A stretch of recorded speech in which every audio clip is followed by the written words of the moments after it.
ঝাড়খণ্ডে গ্যাংস্টার সুজিত সিনহার এনকাউন্টার, রাতে থানায় নিয়ে যাওয়ার পথে এনকাউন্টার।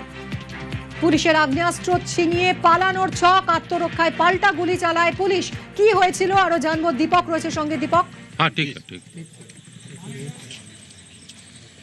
ঝাড়খণ্ড বিহারে একাধিক ঘটনার সঙ্গে যুক্ত একাধিক ব্যক্তিকে, ব্যবসায়ীকে খুনের অভিযোগ এই সুজিত সিনহার বিরুদ্ধে।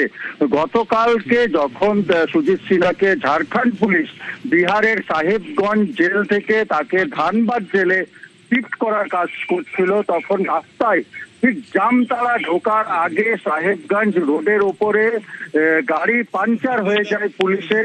যেই গাড়িতে সুজিত সিনহা ছিল সেই গাড়ি পাঞ্চার হয়। এরপরে সুজিত সিনহাকে নিয়ে পরে পুলিশ যখন এক গাড়ি থেকে অন্য গাড়ি বদল করতে যায়, সেই সময় রাতের অন্ধকার ছিল এবং সেই অন্ধকারের সুযোগ নিয়ে পরে গ্যাংস্টার সুজিত সিনহা প্রথমে পুলিশের আগ্নেয়াস্ত্র ছিনিয়ে নেয় এবং পুলিশকে লক্ষ্য করে গুলি চালাতে শুরু করে এবং অন্ধকারের সুযোগ নিয়ে সেই ঘটনাস্থল থেকে পালাতে শুরু করে।